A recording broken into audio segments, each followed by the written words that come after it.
जब ईद पर उनकी प्रार्थना स्वीकार की गई। संगीतकार असलम खान हैदराबाद के कव्वाली गायक बाबा जहीर के बहनोई हैं। उन्होंने श्री माताजी के सामने हमेशा ही कव्वाली गायन किया है। उन्होंने एक मायरेकल स्टोरी बताई जो इस प्रकार से है। एक बार ईद के मौके पर असलम खान बहुत परेशान थे क्योंकि उनके पास ईद पर परिवार को तोहफे देने के लिए पैसे ही नहीं थे। ईद मुसलमानों के लिए दीपावली और क्रिसमस के जैसा ही त्योहार है, जिसमें परिवार के सदस्यों और मित्रों को तोहफे और दावतें दी जाती हैं। उनके पास केवल बिरयानी बनाने लायक ही पैसे थे।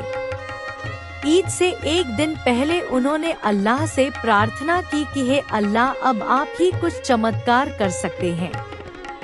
वे सोच रहे थे कि उनको किसी प्रोग्राम से बुलावा आ जाए और वे कुछ पुरस्कार राशि प्राप्त कर सकें और अपने त्योहार को अच्छी तरह से मना सकें और अपने मित्रों व परिवार के सदस्यों के लिए तोहफे वगैरह खरीद सकें।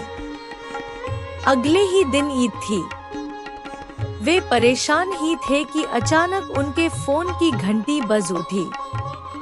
कोई उनसे पूछ रहा था कि क्या उनके पास शिपिंग कॉरपोरेशन के चेयरमैन श्री C0P0 श्रीवास्तव के घर नेपियन सी रोड पर आकर कव्वाली गाने का समय होगा। यदि उनके पास समय है तो वे वहां जल्दी से आ जाए। सौभाग्य से वे पास ही में रहा करते थे। वे श्री माताजी के घर पर गए, जहां पर कल्पना दीदी की शादी का संगीत समारोह था।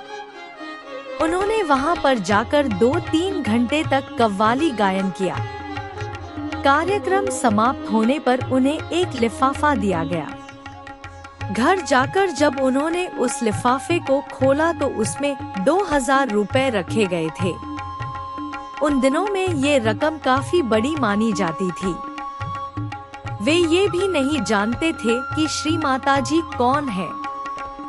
परमात्मा की इतनी बड़ी कृपा प्राप्त कर उनकी आंखों से आंसू बह निकले। उन्होंने अपने अल्लाह को अनेकों बार शुक्रिया कहा।